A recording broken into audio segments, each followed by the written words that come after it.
Chapter 1, The Rhythm of Ordinary Days. The morning Martin Reeves arrived at City Hall, the sky over Millbrook hung low and colorless, a pale sheet stretched tight across the rooftops.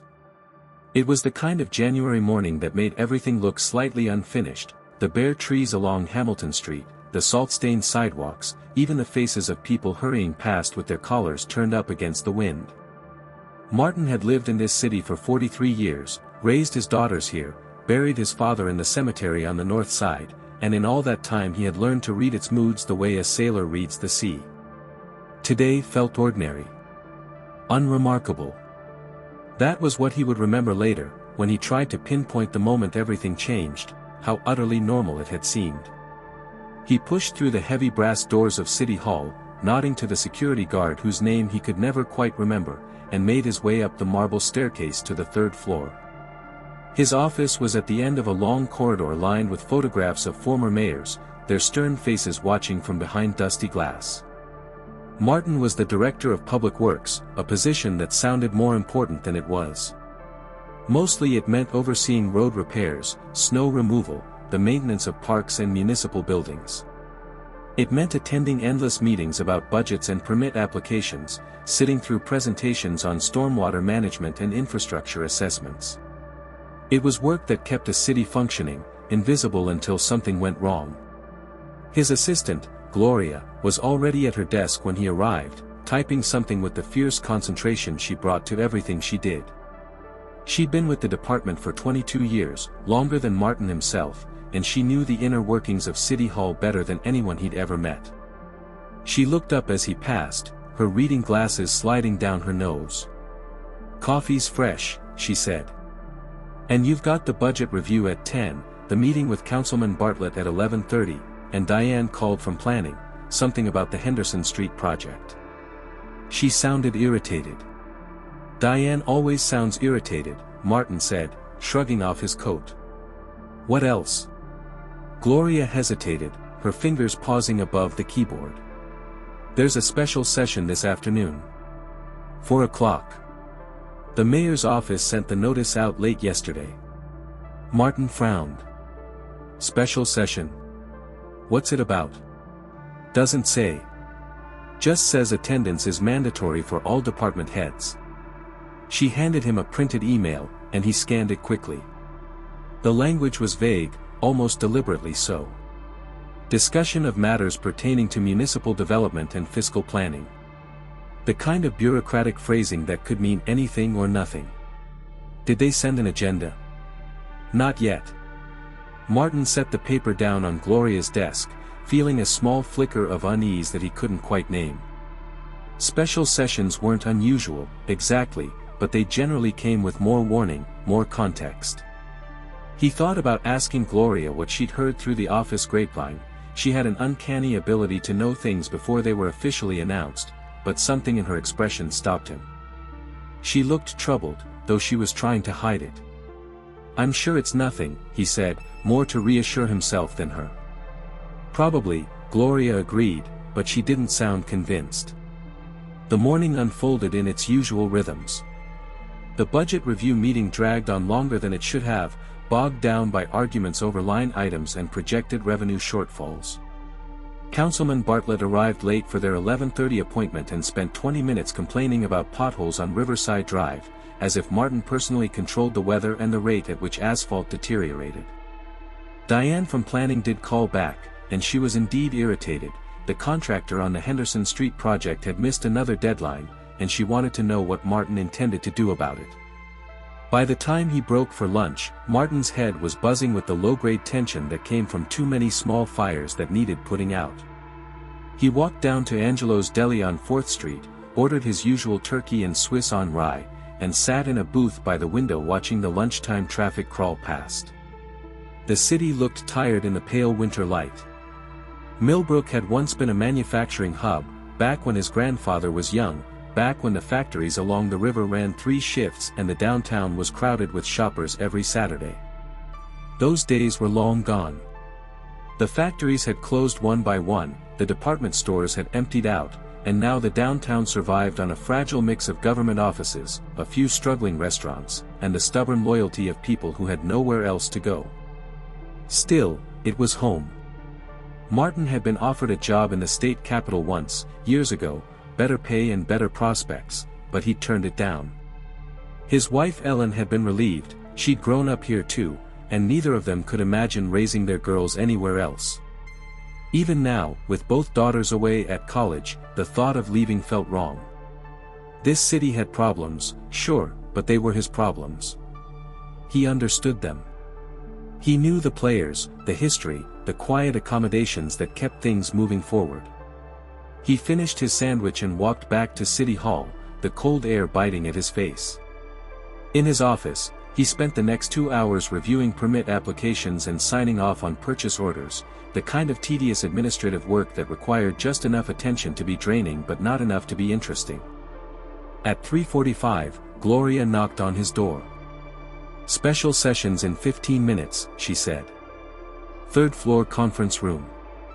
Martin saved the document he'd been working on and stood up, stretching the stiffness out of his shoulders. "Any word on what this is actually about?" Gloria shook her head. "Charlie from finance said the mayor's been in his office all day with the door closed. Nobody's seen him." That flicker of unease returned, stronger now. Mayor William Harding was many things, calculating, ambitious, occasionally ruthless, but he wasn't the type to hide in his office. He was a political animal, someone who thrived on being seen, on working the room, on making sure everyone knew he was in charge. If he was keeping out of sight, something was happening. Martin made his way down the hall to the conference room, arriving just before 4. The other department heads were already gathering, Susan Chen from finance, looking crisp and unreadable as always, Robert Garza from parks and recreation, checking his phone with barely concealed boredom, Linda Hartman from social services, her expression drawn and anxious. A few others Martin recognized but didn't know well. The mood in the room felt strange, charged with a nervous energy that had no clear source. At exactly 4 o'clock, Mayor Harding walked in, followed by 2 people Martin didn't recognize. One was a man in an expensive suit, mid-50s, with the kind of polished confidence that spoke of law firms and boardrooms. The other was a woman carrying a leather portfolio, younger, maybe 30, her eyes scanning the room with cool professional assessment. The mayor took his seat at the head of the table, and the room fell silent. "Thank you all for coming on short notice," Harding said. His voice was smooth, practiced, the voice of someone who delivered 1,000 speeches and knew exactly how to modulate his tone for maximum effect. "I want to introduce you to James Keller, representing the Clearwater Development Group, and his associate, Rachel Donovan. They're here to present a proposal that I believe represents a significant opportunity for Millbrook." Martin watched James Keller stand, watched him smile, the careful smile of someone about to sell something, and felt his unease crystallize into something sharper. An opportunity. That's what they always called it. And in his experience, when powerful people used that word, it usually meant someone else was about to pay the price. The presentation began, and Martin listened, his hands folded on the table in front of him, his face carefully neutral. But somewhere deep in his chest, a warning bell had started ringing, quiet but insistent, and he knew with sudden certainty that whatever was about to unfold in this room would be measured not in opportunities gained, but in choices made, choices that would echo far beyond these walls, touching lives that would never know who had decided their fate, or why. The afternoon light faded outside the windows, and the room grew darker. Chapter 2, The Price of Progress. The presentation lasted 40 minutes, though to Martin it felt both longer and somehow compressed, as if time had bent around the weight of what was being said. James Keller spoke with the easy authority of someone accustomed to audiences that didn't interrupt, his voice filling the conference room as images flickered across the projection screen, architectural renderings, financial projections, maps overlaid with colored zones and development phases. The proposal was ambitious. Clearwater Development wanted to build a mixed-use complex on the east side of Millbrook, a massive project that would span 12 city blocks. Luxury apartments, retail space, restaurants, a boutique hotel. They showed images of similar developments they'd completed in other cities, gleaming glass towers, tree-lined pedestrian plazas, young professionals sipping coffee at sidewalk cafes. It looked nothing like Millbrook. It looked like a photograph from a lifestyle magazine, aspirational and impossibly clean. The economic impact would be substantial, Keller was saying, advancing to a slide filled with numbers. We're projecting 800 construction jobs over the 2-year build period, followed by 1,200 permanent positions once the complex is operational. Property tax revenue would increase by an estimated 40% in the affected area. This isn't just development, it's revitalization. It's exactly what Millbrook needs to compete in the 21st century. Martin studied the map on the screen, his stomach tightening. The proposed development area was the Riverside neighborhood, a working-class section of the city that had been there for generations. He knew those streets. His uncle had lived there until he died, in a small house with a front porch where he'd sat every evening smoking his pipe. The neighborhood was old, shabby in places, but it was alive. Corner groceries, a Dominican restaurant that stayed open late, the Sacred Heart Church where half the east side went to Mass on Sundays. What about the current residents? Linda Hartman asked, her voice tight. She ran social services, she would know exactly how many families lived in that area, what their income levels were, how many children attended the elementary school on Cortez Street. Rachel Donovan, the younger associate, responded smoothly. Clearwater has extensive experience with community transitions. We'll be offering relocation assistance to all affected residents, financial support for moving expenses, help finding suitable alternative housing. We're committed to making this as smooth as possible. How many residences are we talking about? Linda pressed. A brief pause. Approximately 420 households. The number hung in the air like smoke. 420 households.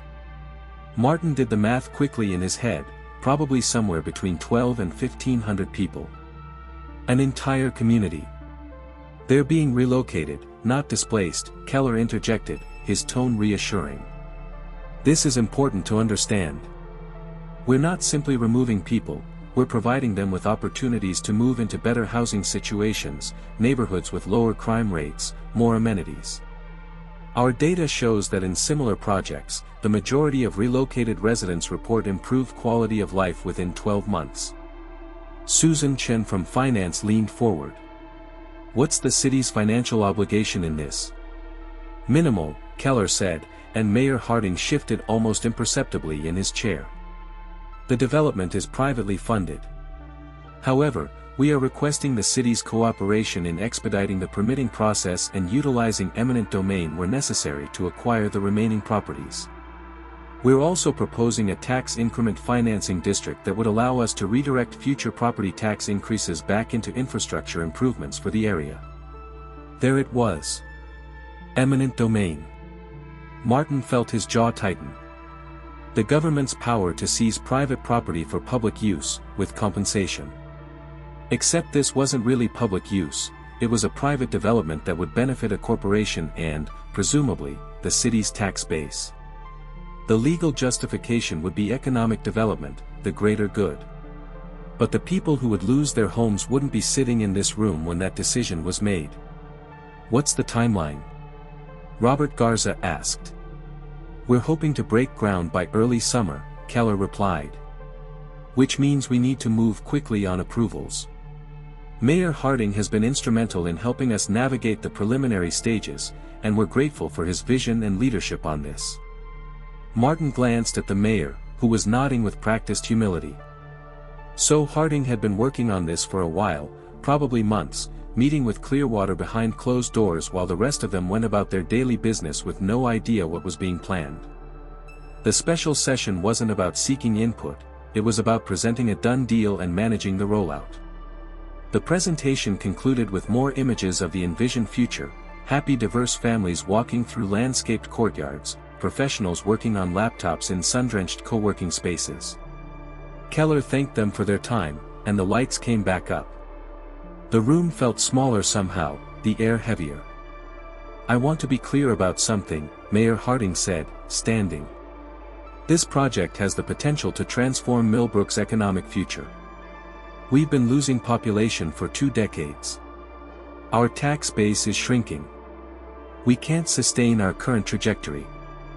This is the kind of catalytic investment that can reverse the trend, but it requires bold action and a willingness to make difficult decisions. Linda Hartman spoke again, her voice careful. Have the residents been notified? Not yet, Harding said. We wanted to brief department heads first, make sure everyone understands the scope and the benefits before we go public. We'll be holding community meetings, of course, but I need to know that this team is aligned. This only works if we're presenting a united front. A united front. Martin understood what that meant: fall in line or be pushed aside. He looked around the table at his colleagues. Susan Chen's face revealed nothing. Robert Garza looked bored, probably already thinking about something else. A few others seemed uncomfortable but silent. Only Linda looked genuinely distressed, her hands clasped so tightly her knuckles had gone white. I'd like everyone to review the full proposal packet, Harding continued, gesturing to Rachel Donovan, who began distributing thick binders. We'll reconvene Friday morning to discuss implementation. In the meantime, I expect complete discretion. This information doesn't leave this room until we're ready to make the official announcement. Understood? Murmurs of agreement around the table. Martin took his binder without speaking, feeling the weight of it in his hands. The meeting broke up slowly, people gathering their things, exchanging careful glances. Martin walked back to his office in a daze, his mind replaying images from the presentation, the gleaming towers, the happy faces, and underneath it all, the ghost outline of streets he'd known his whole life, houses where real people lived real lives, all of it marked for erasure. Gloria was still at her desk, even though it was past 5. She looked up as he entered, and he could see the question in her eyes. What was it? She asked quietly. Martin set the binder down on his desk and stood at the window, looking out at the city as the streetlights began to flicker on in the gathering dusk. Somewhere out there, in the Riverside neighborhood, families were having dinner, children were doing homework, people were living their ordinary lives with no idea that their futures had just been decided in a conference room they'd never seen, by people who didn't know their names. Progress, Martin said finally, his voice hollow. They're calling it progress. Chapter 3, What Lives in the Margins. Martin didn't sleep well that night. He lay in bed listening to Ellen's steady breathing beside him, staring at the ceiling while his mind turned over the details of the presentation like stones in a river, looking for something solid to hold on to. At some point past midnight, he gave up and went downstairs, made coffee he didn't really want, and opened the binder on the kitchen table. The proposal was comprehensive, professionally prepared, the kind of document that had cost someone serious money to produce. There were feasibility studies, environmental impact assessments, demographic analyses. Page after page of charts and projections, all pointing toward the same conclusion: this project made economic sense. On paper, anyway. The numbers were compelling. 800 construction jobs. Millions in new tax revenue. A revitalized waterfront that could attract more investment, more development, a cascade of prosperity that would lift the entire city. But buried in Appendix C, in small print that someone had clearly hoped no one would read too carefully, were the details of the relocation plan. The affected residents would receive fair market value for their properties, plus a relocation stipend of $5,000 per household. Fair market value in Riverside meant maybe $80,000 to $100,000 for a house, less for apartments. Where were people supposed to go with that? Millbrook didn't have much affordable housing left, and what existed was already full, waiting lists that stretched for months. Martin found himself thinking about Maria Santos, who ran the bodega on Perez Avenue. He'd met her years ago during a community meeting about traffic safety. She'd been concerned about kids crossing the busy intersection near her store. She'd lived above that bodega for 30 years, raised 3 children there, buried a husband. She'd told Martin once that her neighborhood was like a village, everyone looking out for everyone else. Where would Maria go? What happened to a village when you scattered its people? The next morning, Martin drove to work through Riverside, even though it added 15 minutes to his commute. He wanted to see it again, to remind himself what was actually at stake. The neighborhood looked different in the cold February light, shabbier than the map suggested, but also more human. An old man was sweeping the sidewalk in front of a corner store. Two women stood talking on a stoop, their breath visible in the cold air. A dog barked from behind a chain-link fence. These were the things that didn't show up in development proposals, the accumulated life of a place, the invisible threads that connected people to their geography. At City Hall, there was a strange tension in the air, a sense that everyone knew something but no one was supposed to talk about it. Gloria handed him his messages without meeting his eyes. The morning passed in a blur of routine tasks that felt increasingly meaningless. At noon, Linda Hartman appeared at his door. "Do you have a minute?" she asked, and without waiting for an answer, she came in and closed the door behind her. Her face was drawn, exhausted. "I couldn't sleep," she said. "I kept thinking about the families." "Me too," Martin admitted. Linda sat down heavily in the chair across from his desk. "I pulled the data this morning. Of the 420 households in the affected area, 308 are renters. Most of them are low-income, service workers, retail employees, people living paycheck to paycheck. The relocation assistance Clearwater is offering won't even cover first month, last month, and security deposit in most places, let alone the cost of moving. And that's assuming they can find somewhere to go." Martin felt something cold settle in his chest. "Have you talked to the mayor?" "I tried. His assistant said he's in meetings all day." Linda's voice cracked slightly. "They're going to make the announcement next week. Public meetings are just for show, the decision's already made. I can feel it. And when those people lose their homes, when they end up in shelters or doubled up with relatives or God knows where, it'll be my department that has to deal with the fallout. But nobody asked me if this was a good idea. Nobody asked what it would actually cost in human terms." They sat in silence for a moment. Outside, Martin could hear phones ringing, the muted sounds of an office building conducting its daily business. Finally, he spoke. "What if we push back?" Linda looked at him sharply. "You heard what Harding said. United Front." "I know what he said. I'm asking what happens if we don't give it to him. We lose our jobs, probably. Or get reassigned to something meaningless until we quit. You know how this works, Martin. The mayor wants this. Clearwater wants this. The business community will love it once they see the numbers. We're just middle management. We don't get a vote. Those people in Riverside don't get a vote either," Martin said quietly. Linda stood up, wrapping her arms around herself as if she were cold. "I know. Believe me, I know. But what can we actually do? Slow it down, maybe, raise some objections, but in the end." She trailed off, shaking her head. "I have 2 kids in college. I can't afford to fall on my sword over this." After she left, Martin sat staring at the closed door. She was right, of course. The machinery was already in motion. Fighting it would be career suicide, and for what? The project would go forward anyway, with or without his cooperation. That's how these things worked. The powerful made decisions, the bureaucrats implemented them, and the people affected had no say in any of it.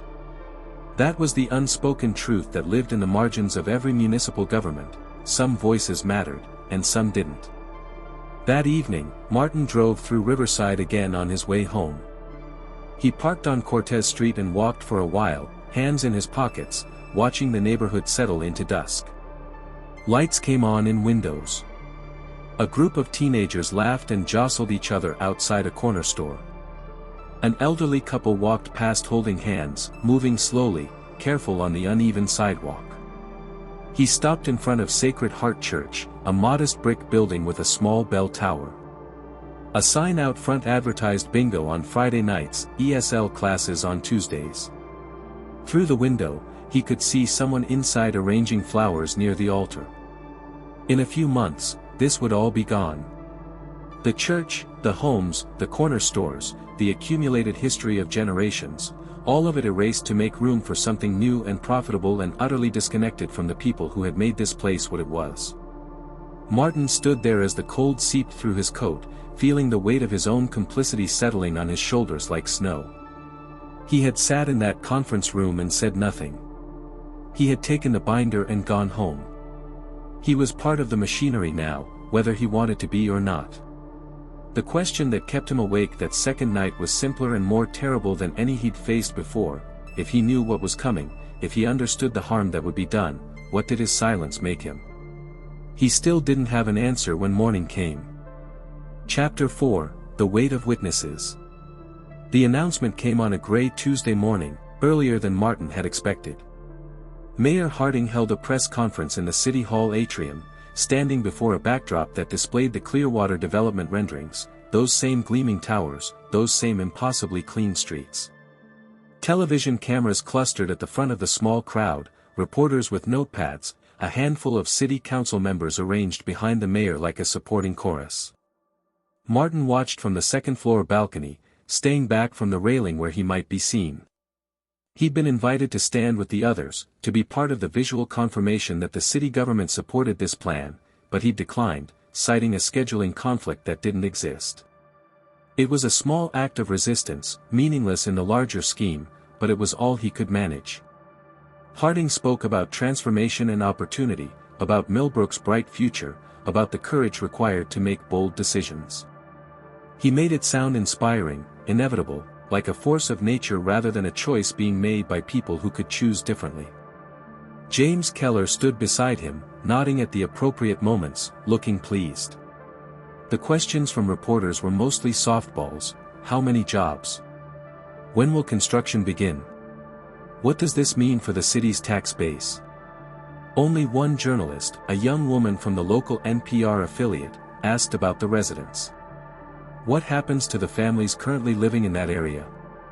We're committed to treating everyone fairly, Harding said, his tone suggesting the question was slightly distasteful. Clearwater will be providing generous relocation assistance, and we're working with social services to ensure a smooth transition. This is progress that benefits everyone, including the people who will be moving to better housing in safer neighborhoods. Better housing. Safer neighborhoods.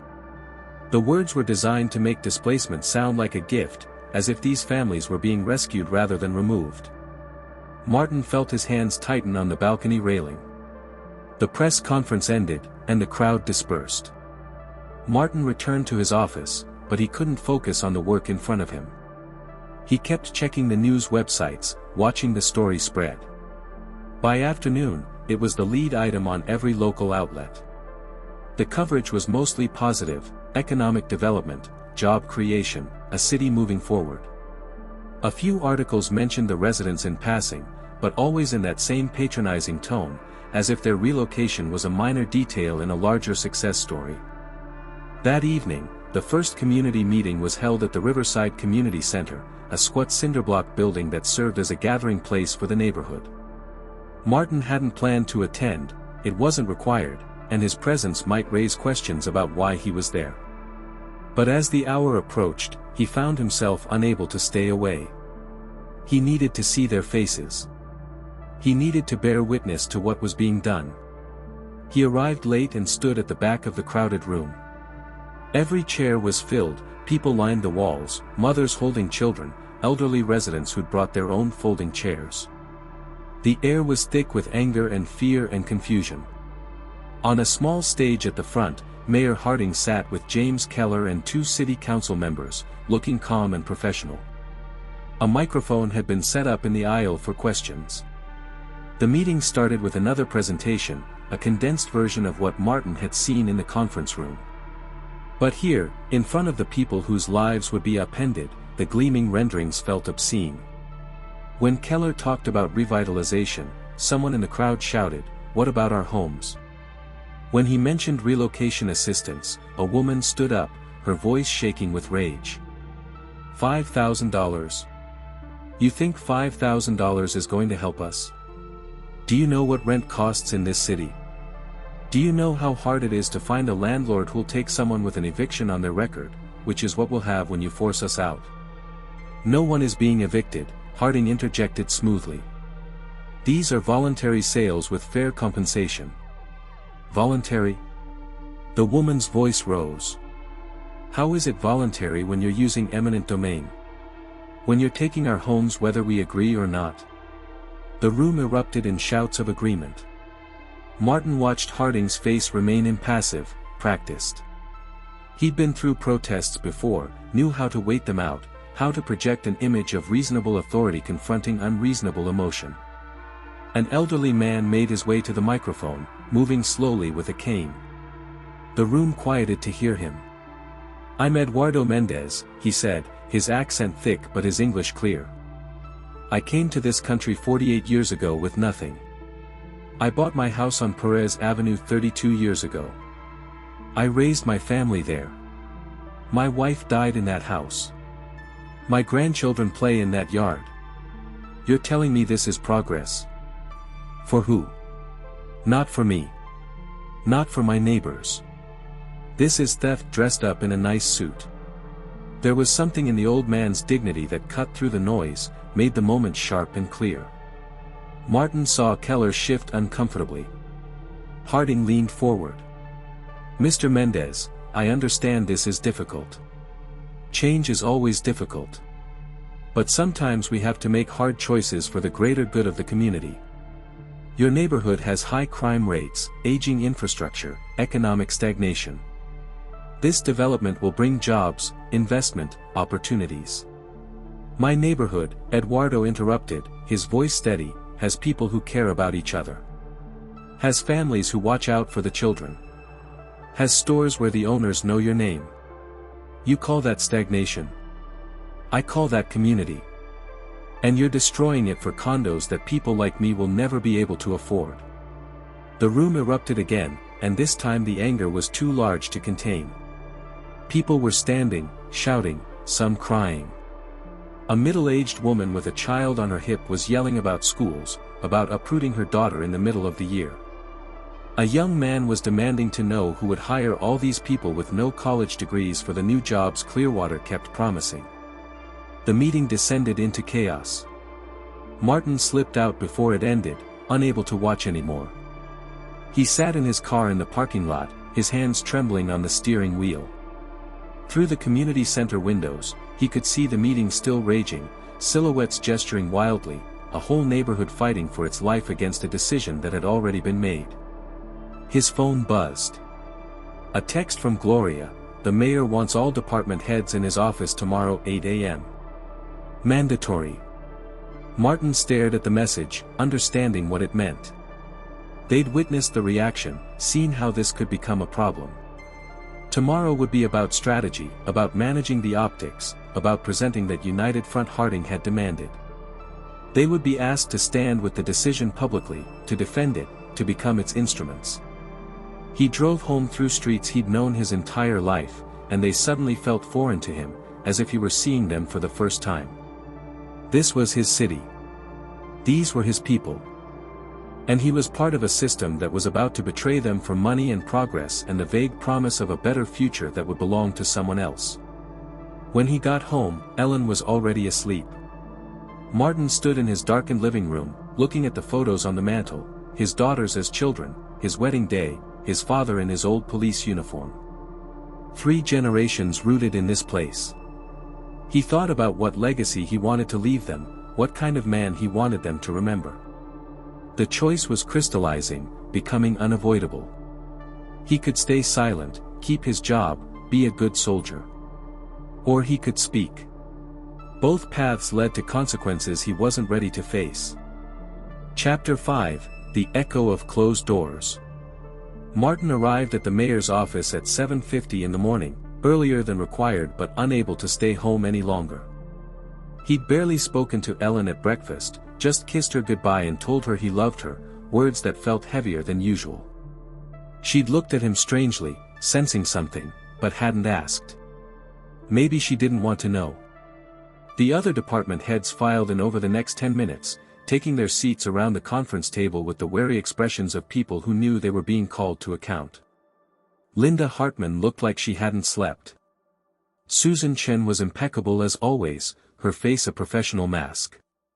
Mayor Harding entered last, James Keller conspicuously absent this time. This was an internal matter now. Last night was unfortunate, Harding began without preamble. But not unexpected. Change always meets resistance, especially from people who can't see the bigger picture.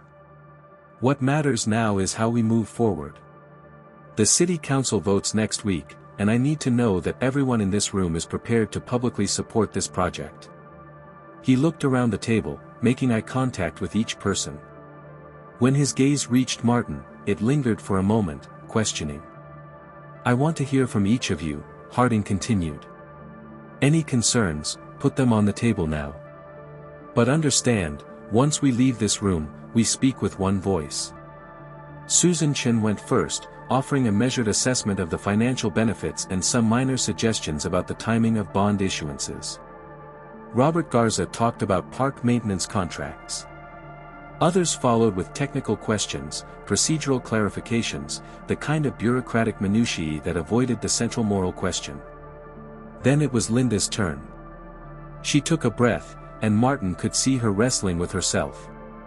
The relocation assistance is inadequate, she said finally. $5,000 won't begin to cover what these families will face. And we don't have the housing stock to absorb them. My department is already overwhelmed. When this happens, we're going to have a crisis. Your concerns are noted, Harding said coolly. But the relocation package is Clearwater's responsibility, not the city's. Our job is to facilitate the development, not to manage every individual outcome. These aren't individual outcomes, Linda said, her voice rising slightly. We're talking about hundreds of families, many of them vulnerable. Which is exactly why they'll benefit from moving to better areas, Harding interrupted. Linda, I understand you're concerned. It's admirable. But this project is happening. The question is whether you're going to be part of the solution or part of the problem. The threat was barely veiled. Linda's face flushed, but she fell silent.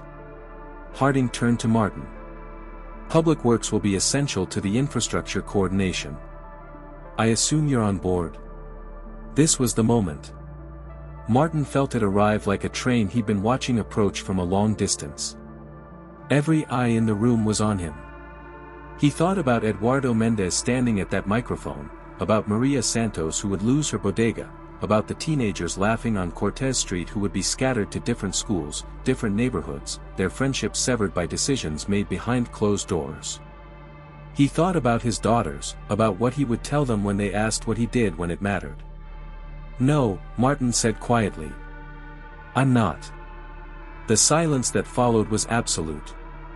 Harding's expression didn't change, but something hardened in his eyes. Excuse me. I can't support this project, Martin said, his voice steadier now. The relocation plan is inadequate. The community impact hasn't been properly assessed. And fundamentally, I don't believe we have the right to destroy an entire neighborhood for economic development, especially when the people who live there had no voice in the decision. You're out of line, Harding said, his tone ice. Maybe. But I'm also right. Martin looked around the table at his colleagues, some avoiding his gaze, others staring with something like shock. We all sat in that community meeting. We all heard those people. They're not statistics in a proposal. They're our neighbors. And we're about to ruin their lives without even giving them a real choice. This is about the greater good of the city, Harding said. Greater good for who? Not for the people losing their homes. Not for the families who won't be able to afford to live here anymore. We keep using words like progress and revitalization, but what we're really talking about is moving poor people out so we can bring rich people in. Let's at least be honest about what this is. Harding stood abruptly. If you can't be part of this administration's vision, Martin, then perhaps you should consider whether you belong in this administration at all. Perhaps I should, Martin said. He was surprised by how calm he felt, how clear everything suddenly seemed. I'll have my resignation on your desk by this afternoon. He stood and walked out of the room, his heart pounding but his hands steady. Behind him, he heard Harding's voice resume, moving on as if the interruption had been minor, inconsequential. The machinery grinding forward. The city council approved the project 5 days later in a vote of 7-2. The Clearwater development broke ground in June. By September, the first families were being relocated, their possessions loaded into moving trucks, their homes boarded up and marked for demolition. Martin found work with a non-profit that advocated for affordable housing, making a third of his previous salary. Ellen was worried about money, about their daughter's college tuition, but she supported him. Some nights she held his hand and told him she was proud. Other nights, they lay in silence, both aware of what his principles had cost them. He drove through Riverside whenever he could, documenting the changes. The bodega on Perez Avenue closed in October, Maria Santos moving in with her daughter in a town 40 miles away. Sacred Heart Church held its final mass in November, the congregation scattered to parishes across the city, their community dissolved. By winter, whole blocks stood empty, windows broken, streets silent. The demolition began in January, exactly 1 year after that first meeting. Martin watched from across the street as the wrecking ball swung, as houses he'd known his whole life collapsed into rubble and dust. He took photographs, wrote articles that mostly weren't published, gave interviews that never aired. The story had already been told, the narrative set. This was progress. This was the future. The people who disagreed were just obstacles overcome. On the day they demolished Eduardo Mendez's house on Perez Avenue, Martin stood in the cold and cried. The old man had died 3 months earlier, his family said, from heartbreak as much as age. The house came down in less than an hour, 48 years of American dreams reduced to a pile of broken wood and brick. By spring, the neighborhood was gone. Just empty lots and construction fencing, and beyond it, the skeletal frames of new buildings rising. The renderings were becoming real, glass and steel and promise. In a few years, no one would remember what had been there before. The young professionals moving into those luxury apartments would have no idea that their morning coffee shop stood where someone's home had been, where children had played, where lives had been lived. Martin understood that he hadn't stopped anything. The decision had been made behind closed doors, and his objection had been nothing more than a voice shouting into a void. But he had shouted. He had refused to be complicit. And when his daughters asked him what he had done, he would be able to tell them the truth. Some nights, he dreamed about that first meeting, about the moment when Harding had presented the proposal and everyone had stayed silent. In the dreams, he stood and spoke then, and somehow it made a difference, somehow the whole machinery ground to a halt. But he always woke knowing that wasn't how the world worked. The powerful made their decisions. The bureaucrats implemented them. And the people affected paid the price. That was the truth that lived behind every closed door, in every conference room, in every city across the country. The only question was whether you were willing to see it, and what you did once you couldn't look away. Martin had looked. He had seen. And though he couldn't save Riverside, though he couldn't stop what was already in motion, he had at least refused to pretend that what was happening was anything other than what it was. It wasn't much. But it was something. And in the end, it would have to be enough.